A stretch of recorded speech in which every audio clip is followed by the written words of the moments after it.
Hi everyone, Grayson here and welcome to my channel. In today's video I'm going to be working in this bed where the little gem magnolia tree is planted. Now this tree is 25 years old and it is at its mature height. Now the thing with these trees, it does bloom once a year. It is beautiful with these dark glossy green leaves, and on the backs of them they're nice and rusty brown. However, they do shed leaves. They drop once a year, and of course this bed is full of these leaves. So I've neglected this bed actually for a while, and it's just time to get it cleaned up. You can't even see the brick border, but you say let's go ahead and get started.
If you're thinking about getting a magnolia tree, like I said, they're beautiful, but just know that they're messy. And if you can stay on it, you're good. But if you miss a season, like me, just get prepared to do a little maintenance.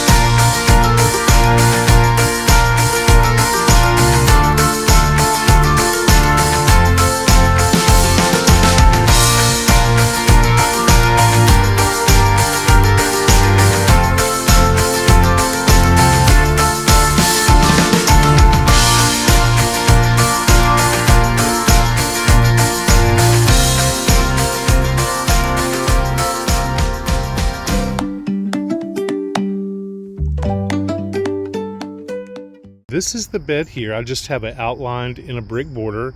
So I have lamb's ear, I have hosta, I have in this area here, I have daisies, which the leaves have kind of smothered some of those out. The weeds had kind of taken this area over. I have an autumn joy sedum here, which is looking beautiful. The blooms turn a rusty bronze tone in the fall. I have an amethyst pugster butterfly bush here. I'm not sure if you can see it, but a green mountain boxwood here. It's kind of conical shaped naturally. And then this just wraps down the sidewalk. You know, the thing that I love about lamb's ear is that it's easy to propagate. You can just divide it. Sometimes it does get like a leaf wilt, and you just pull all that out and it just thrives. I don't do anything to it. I don't fertilize it. It doesn't need a lot of amendments. And then I have some, of course, back in this area here. So I'm going to be retooling this whole bed.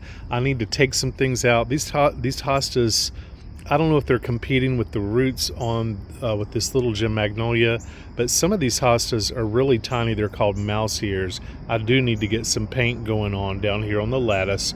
So maybe eventually, once I get all this cleaned out, I can get back here and work on that.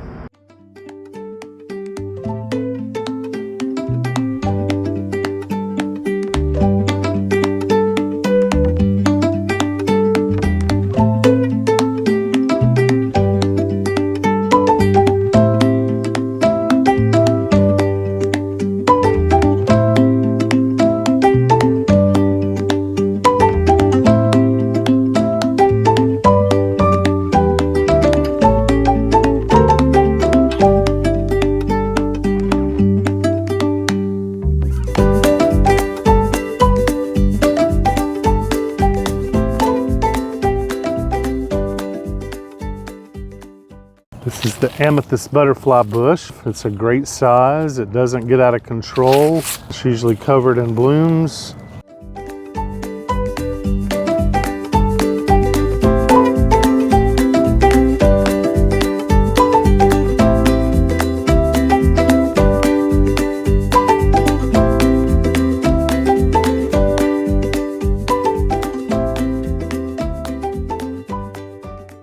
Boy, these autumn joyceums are beautiful. Look at that color on these. And you know, this stuff, you do not have to do one thing to it. I haven't fertilized it one time. It's literally loves to be left alone. It requires nothing from me. It does well in poor soil. It's just a tough as nails plant. And it propagates and divides very easily. You can literally snip a piece of this off and plop it down in the worst soil in your yard, and it will root in.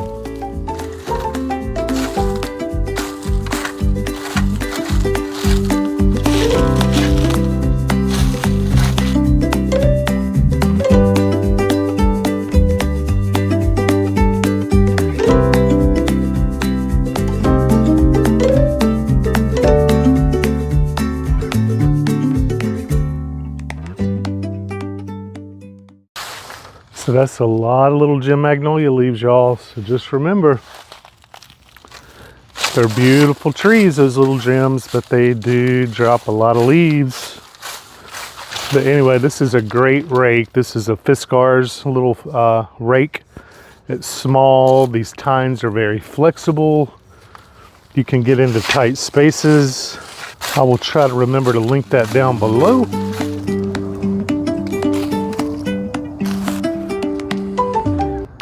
Like this cutting that I just took off that's kind of laying over. I may try to root this. Here's 4 big pieces. Maybe I'll just put a piece right in here and see what happens. Gonna just scratch out a space. I'll take a piece of bark here that I have found.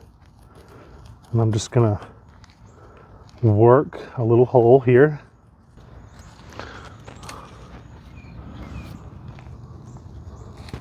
Let's just see what happens. It would be nice if this would just kind of drift right on over. Let's put one right here. How about this guy? Let's try one back in here. That would be great there if it roots. Stuff is tough as nails. Let's just do the last one right in here so we'll have a drift right through here. Now this is black and blue salvia, so it'll get really tall. Oh, the mosquitoes are out tonight. All right, last piece. Let's see.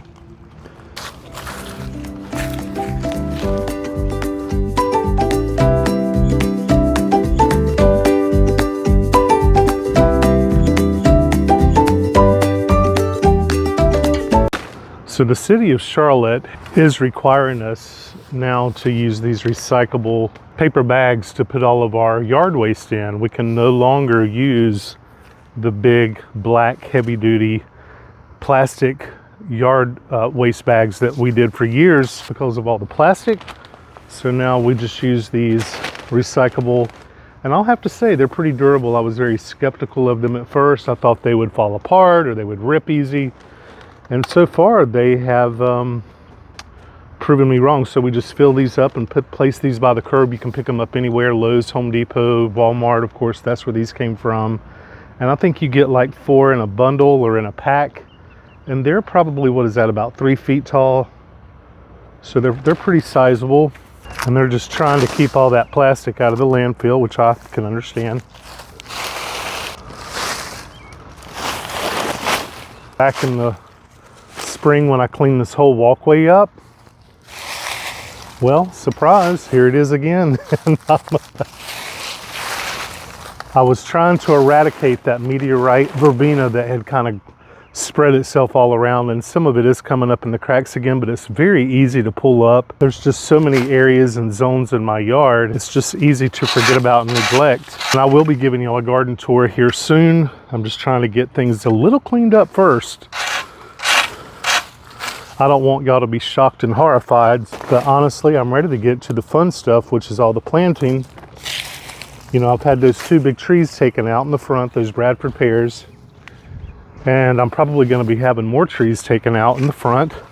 I have some enormous crepe myrtles. They're white Natchez crepe myrtles that I've had by the driveway for years. I love them, but they create the biggest mess by the driveway that I have ever seen.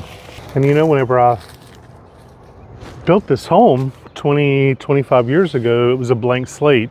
And the only thing that was planted in the yard were the 2 Bradford pears. And they look great for, you know, 20 years, but it's just gotten to the point now where, you know, I want less maintenance. I don't want to have to be a prisoner to clean up every fall, and really strategically plant trees and shrubs where there'll be less maintenance. And then I have 2 enormous holly bushes that are on either side of the front of the garage that have just outgrown their space. They've been great, but again, they're so close to the house that they cut the backs off of them, so they're literally like half rounds. I'm thinking about having them removed. They've just outgrown their space.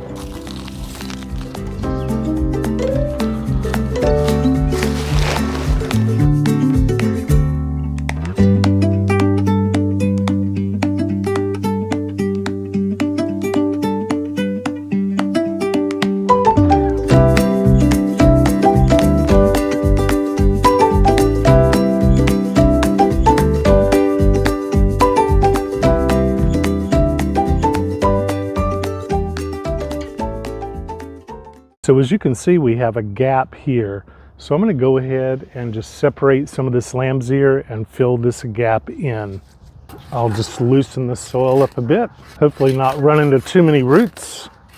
And again, this stuff is tough as nails. Now, a lot of times, as you can see how it grows out over your border, so you want to set it back enough to where it's just going to kind of kiss this border. Now you can come in like this and just clean these leaves up. Just groom these plants up. That's all they really need. So let's go ahead. So as you get into this plant, you begin to see all the different pups or babies, as they're called, because it's a perennial. So those perennials spread and you have to separate them. And as long as you get a part of the root, you're good to go.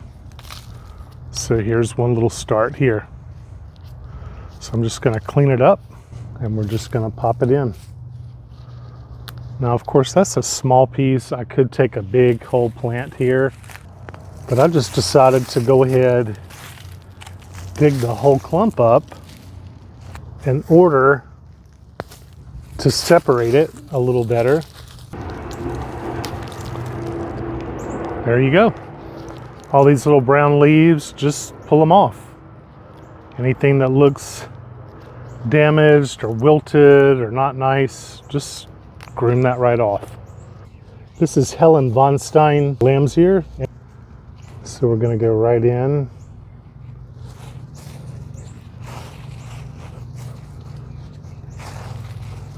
So one plant, after a while, you can just keep dividing and dividing and dividing it.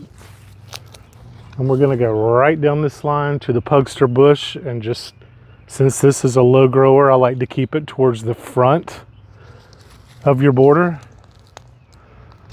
And this is a great time of year to do this. There's like 1, 2, 3, 4, 5. There's like 5 different ones in here. So the story with me and lambs here is that I've never really worked with it until a couple of years ago, because I never really gave it a chance. I didn't appreciate how tough it is, how beautiful the silvery blue-green is, fuzzy to the touch. It's very sensory oriented, and it just has a really unique, beautiful quality to it. And once I gave it a try and saw how it spreads and how easy it is to divide and just how well it does in the garden, I was sold. It is tough as nails, like I said. It's easy to groom. As you can see, I'm not really treating this any special way. You just kind of go in and pull it apart, and it will perform for you over and over and over again. And for me in my area in 8A, it really just kind of goes dormant. It doesn't particularly die all the way back. And look at that. So like I said, groom it up and pop it in. It does not require fertilization. It doesn't require a ton of water. It just likes to be left alone. And I can definitely do that, because there's so many other things in the garden that require our attention. And anything that's going to require less attention gets my vote. So find yourself some lamb's ear. There's many varieties. Again, this is the Helen von Stein, and it's just a beautiful, beautiful plant.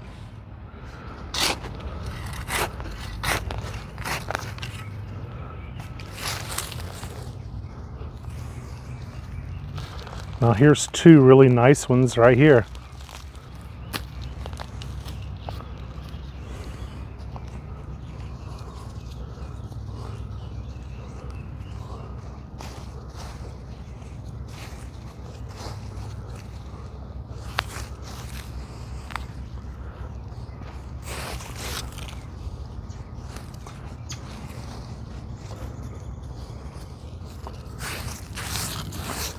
I do have irrigation in this bed. I also have a little bit of drip irrigation just in case I need it.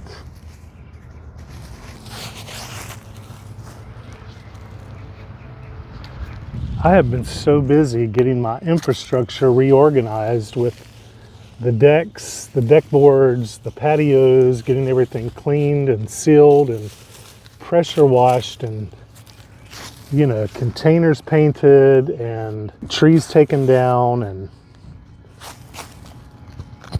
cleaning everything up. It's kind of prevented me from doing a lot of planting. So I'm excited to be getting into the fun stuff. You know, life does have a way of taking over. It's just other things take precedence sometimes, and we're unable to get out in the garden. So I'm glad to be back in the garden, because this is really therapy for me. And hopefully this can be an inspiration to any of y'all to get out in your gardens and do just a little bit every day. If it's 10 or 15 minutes or 20 minutes. It is an absolute beautiful day here today in North Carolina. And it is just a picture perfect day. And I'm just taking advantage of this weather while I can. So I think I'm just gonna add one more right here under the butterfly bush, or near the butterfly bush, I should say. And that's gonna kind of finish it out. Now I have about 2 more left. I'm just gonna groom off these big leaves. And we'll just work these apart, just like that. Perfect. Let's go in with a smaller one here. So I just had those big trees taken down in the front yard, those Bradford pears, and I've had the stumps ground. So I'm going to be using those wood chips in some of the front beds. Back in the spring, I went through and defined one of those beds, and I didn't get a chance to get back out there to it. And I'm sure some of y'all have been wondering what happened, but it's just the backyard took a lot more of my time than I anticipated. So that's kind of what happened with that front garden bed. But I'm getting ready to go up there in the next video or two, and I think I'm going to do the no-till method. I've been accumulating cardboard, so I think I'm going to go ahead and use cardboard and use the wood chips from that tree to create that bed and get it ready for some planting. All right, so we are done with the lambs here. We just carried this right on down the line. All of this here on the corner started out like this. I think I'm gonna just put this last one maybe right here.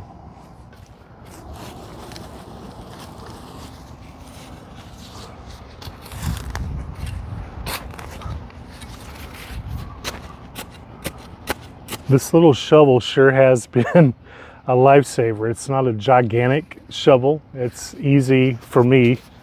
It's small.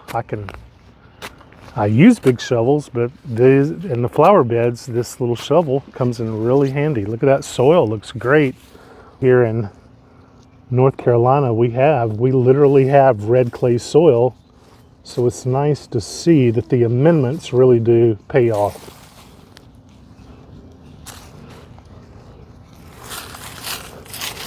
But I have a couple of Veronicas here. I have a small little hydrangea. I'm not even sure what kind of hydrangea this is, but obviously it is not doing well here. I'm gonna give it a little bit more time. It's not hurting anything, and we'll see what happens. I think I'm gonna dig up this clump here.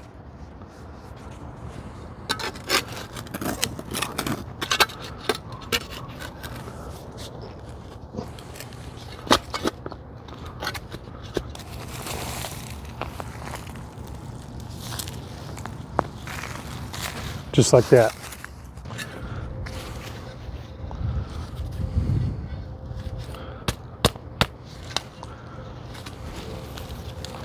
Just like that.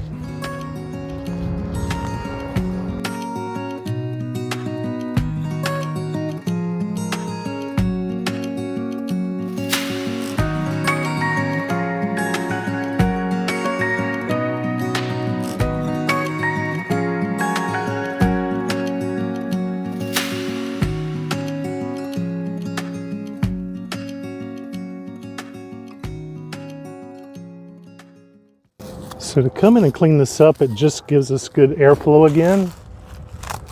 Because again, these magnolia leaves do break down, but they are tough and it takes them a while.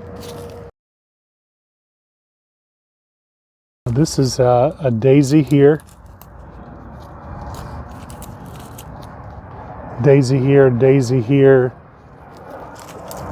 And I'm hoping that they're gonna come back, but we'll just wait and see. I think I'm gonna put that right there. This area is pretty dry. I needed to have my irrigation system serviced this year, so I didn't really use it a lot. And I mainly watered all this area by hand. And these are little mouse ear hostas, so these really never grow big anyway. And I may take these out and move them here in the very front, or either I may just put them somewhere else. But now that the irrigation system has been serviced, I had it done yesterday, this area is going to probably thrive next season because it'll be getting adequate water.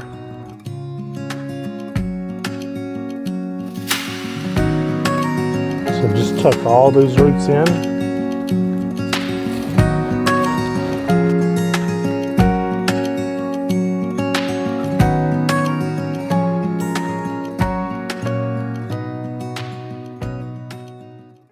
So it's about time to start getting ready to aerate and reseed the lawn.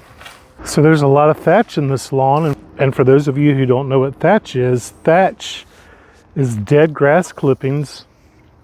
As you cut the grass, if you don't rake the grass clippings up, it begins to decay, and then it forms a barrier on the top of the soil. After it develops over time, you'll have a thick layer of thatch on top of the soil, so therefore sunlight, air circulation can't penetrate down to the ground that well.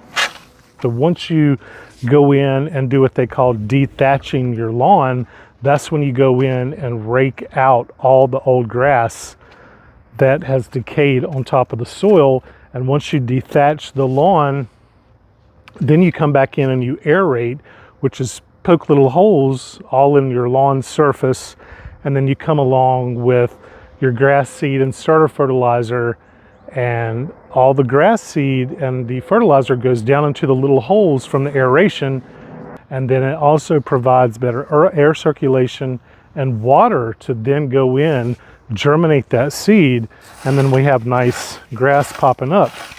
And that's what they mean when they talk about dethatching and aerating and reseeding.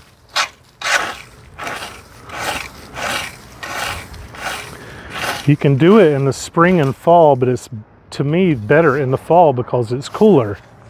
And what happens is if it's too hot, then the heat and the sun will scorch and burn that new baby grass that comes up, and it'll kill it. So that's why we always see companies aerating and reseeding in the spring, but mainly in the fall. Okay, y'all, so my camera overheated and turned off, but basically what I did, I came in and watered all these new divisions in, and so they're a little limp now, but they will perk back up. So I'm gonna go in and I'm gonna go ahead and mulch this bed just to finish it all off.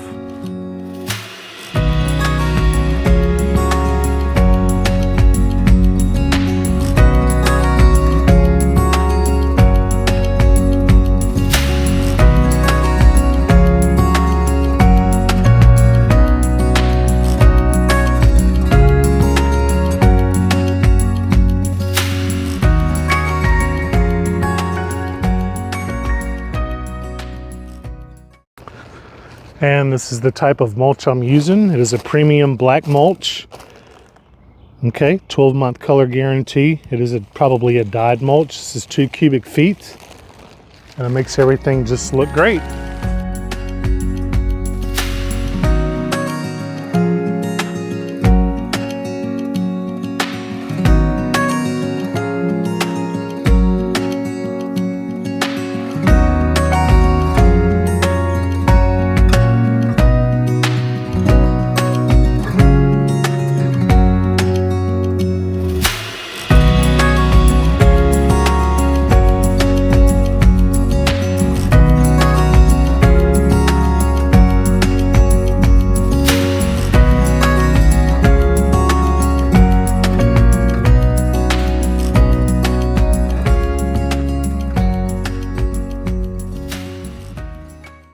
Now again, I have daisies all through this middle section, so I don't want to pour a really thick layer of mulch because I don't want to smother them out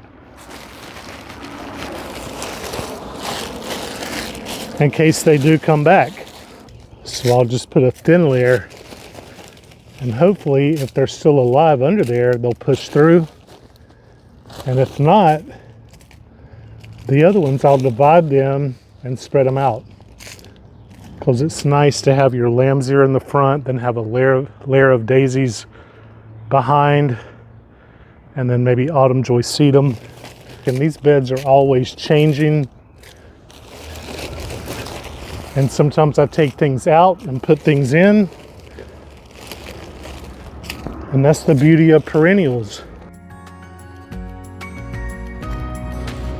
There we go, that looks great. Like I said, the magic of mulch. So these are the 3 starts, 1, 2, 3 of the autumn joy sedum that I pruned off and just stuck these in the ground. They're easy to propagate. Here's a lamb's ear that I just tucked in just to kind of continue that drift around. And you know, I may take it right through here, but this is another look.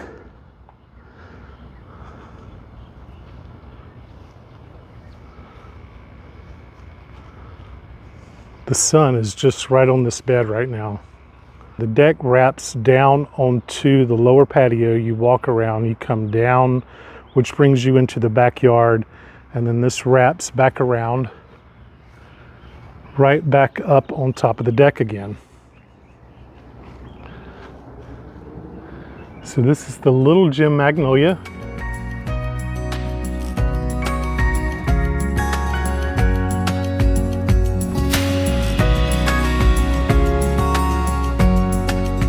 And as you can see, this is the back side of the deck. I need to get in here and paint, clean all this up. Here's another angle of this bed. The mulch just brings it back.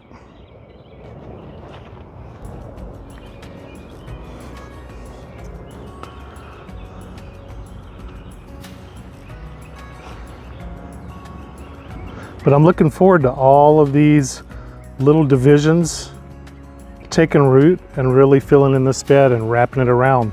So again, back in the spring, whenever I did this bed and mulched it, weeded, took all the meteor shower verbena out, I stopped here. Okay, y'all, that's gonna do it for today's project. Thank you for watching this video, and I hope that you were inspired in some way. And if so, please don't forget to hit like and subscribe, as it helps me to continue to grow my channel and bring more content like this to you all.